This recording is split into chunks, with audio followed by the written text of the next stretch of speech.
keraguan di dalamnya, yaitu aturan di dalam agama Islam. Yang artinya aturan yang menuju keselamatan dunia dan akhirat.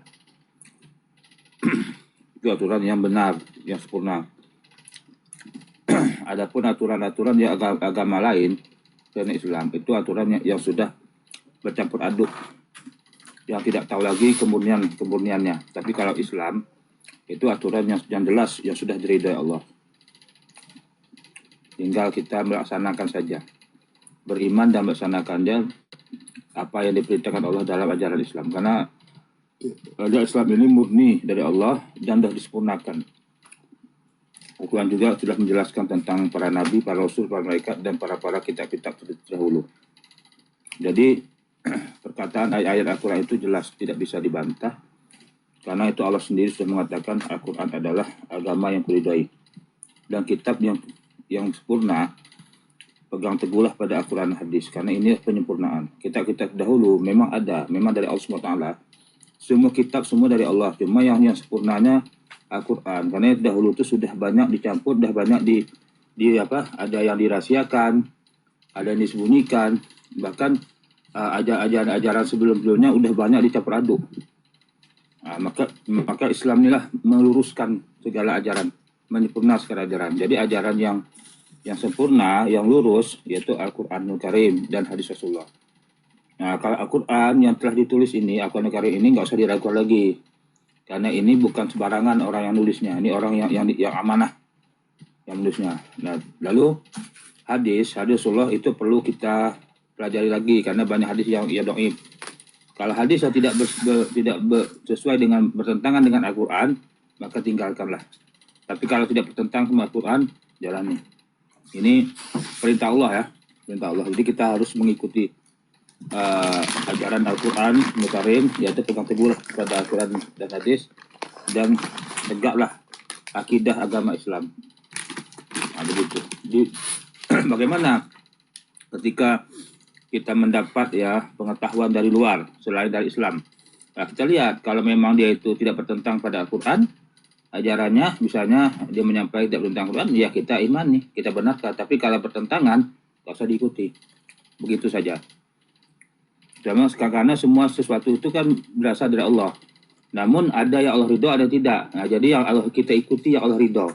Kalau yang tidak diridho Allah, jangan diikuti. Karena apa? Karena manusia ini kan ada nafsu. Nafsu ini juga bertuhan pada Allah.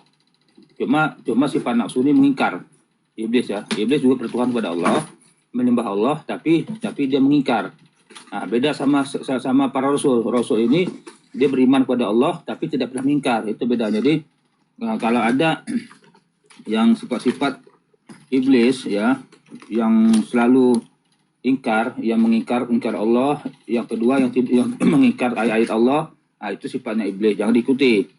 Nah, kita ikuti sifat Rasul ini selalu membenarkan, mematuhi apa yang diperintah Allah. Dia beriman dan patuh. Iblis beriman dan bertakwa kepada Allah, tapi mengingkari. Nah, itu bedanya.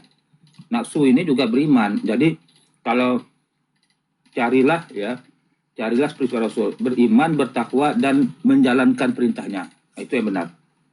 Bukan kita beriman, kita mengaku beriman, ya, tapi tidak menjalankan perintahnya. Nah, itu sama iblis. Iblis beriman, tapi tidak menjalankan perintahnya. Nah, begitu juga saudaraku. Itu saja yang dapat saya tangkap di dalam agama tauhid yang benar itu. Makasih. Ada yang mau memberi tanggapan? Kita nanggapin Pak Rahman. Silakan. Iya Mas Heri, sepakat banget itu ya. Tentunya kita sebagai umat muslim atau muslimat, patokan utama yang kita pegang adalah kitab kita adalah Al-Quranul Karim, seperti itu. Tentunya sebenarnya semua merujuk ke sana, dan tidak artinya antara ayat kauniyah dan ayat tafsiliyah, dan baik itu dalil nakli ataupun akli, sebenarnya semuanya saling berkaitan. Maka rujukan kita bertauhid adalah diantaranya adalah surat Al-Ikhlas, seperti itu. Kemudian ada ayat yang lain, laisa kamitslihi syai'un wa huwas samiul basir. Itu semuanya kita tetap berpegang teguh kepada Al-Quran. Ketika tidak merujuk ke referensi Al-Quran, tentunya ya kita tidak mengimaninya seperti itu. tetap kita panduan kita tetap Al-Qur'anul Karim sebagai hukum terbesar atau kitabnya umat muslim lah, seperti itu Pak Mas Heri, ya kita sepakat. Itu Pak Rahman, silakan.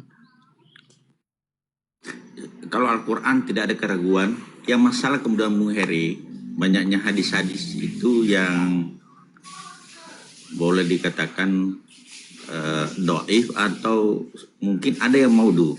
Ini bukan perbuatan umat Islam, tapi bagaimana menghancurkan Islam dari dalam, saudaraku. Nah, bagaimana pandangan Bung Heri tentang hal-hal ini? Inilah yang digoreng sehingga terkadang kita salah dalam menilai hadis-hadis itu. Padahal sesungguhnya hadis ini doif atau maudhu. Nah, seperti itu Bung Heri. Artinya dalam hal tata laksana dalam Islam itu, bertauhid itu, Al-Quran secara garis besarnya, tetapi aplikasinya kan di hadis, saudara. Nah, bagaimana petunjuknya Bung Heri? Terutama 4 mazhab ini kan sebagai masing-masing negara, Maroko lain, Indonesia lain, dan sebagainya. Tetapi tetap merujuk kepada baginda Rasulullah Muhammad SAW. Imam, silakan, saudaraku. Mas Heri ini ya, Pak, sinyal mungkin ya. Iya. Jadi sebenarnya alhamdulillah lah kita mengkaji diri di sini nih. Memang sangat bermanfaat sekali ya. Jadi kita bisa mengkombinasikan kesemuanya itu, baik itu dari Al-Quran, Al-Hadis. Akan tetapi memang kalau hadis itu banyak peninjauannya ya, khususnya ulumul hadis atau ilmu hadis. Karena hadis itu ya ada yang dia bisa dijadikan patokan hukum ketika hadis itu adalah kuat, baik itu dari sanadnya, perawinya, atau dikatakan hadis sahih lah, seperti itu. Sedangkan hadis pun ada yang Pak Herman tadi bilang benar, ada yang doif ataupun moduf atau dilemahkan. Itu tergantung pengkajiannya ya. Maka yang tetap murni adalah firman-firman Allah yang sudah berada dalam mushaf Al-Quran, seperti itu. Selain daripada ayat-ayat Allah yang kauniyah, yang ada di dalam diri manusia atau di alam sekitarnya, itu adalah ayat kauniyah. Maka semuanya kalau kita kaji itu sangat bermanfaat sekali, khususnya kita dalam bertauhid kepada Allah SWT ya. Itu sangat bermanfaat sekali, sehingganya nanti kita bisa betul-betul murni dalam bertauhid, sehingganya kita terhindar dari musyrik atau syirik, itu seperti itu. Tentunya ya banyak kajian-kajian yang harus dipelajari dan harus kita laksanakan, karena ilmu yang dilaksanakan adalah ilmu yang bermanfaat, ilmu yang sudah mendapatkan satu hasil atau hakikatnya sudah nyata, seperti itu. Apabila ilmu hanya dikaji saja akan tetapi tidak dilaksanakan, itu ya percuma saja. Kasyajarati bila samrotin, bagaikan pohon yang tidak berbuah, itulah ilmu yang tidak dilaksanakannya. Maka para fuqaha di dalam kitab-kitab fikihnya, ilmu yang sedikit itu lebih baik dilaksanakan ketimbang ilmu banyak akan tetapi tidak dilaksanakan, seperti itu. Itu Pak Rahman ya, silahkan yang lain. Yang lain, saudaraku. Bung Akil masih ada di lokasi atau sudah? Iya Bang Rahman, gimana Bang? Iya. Tabe saudaraku. Sambil beraktivitas. Assalamualaikum, juga lama ini nggak ketemu Ustadz. Sehat Ustadz. Iya. Alhamdulillah Bang Imam. Alhamdulillah. Iya. Lanjut Ustadz, lanjut. Banyak kan goreng-gorengan tentang tauhid dan Al-Quran hadis ini. Kalau Al-Quran sih dia ya untuk muslim saya tidak ada persoalan, saya kira. Kadang orang luar juga mempertanyakan seperti itu, saudaraku. Tetapi antara ayat yang tercipta dan terbaca ini sejalan barangkali ya. Artinya apa yang dikatakan Quran dengan apa yang ada dalam diri dan apa yang ada dalam cerita ini sejalan. Nah, kalau tidak terjadi pertentangan, berarti ada yang keliru. Ada yang keliru.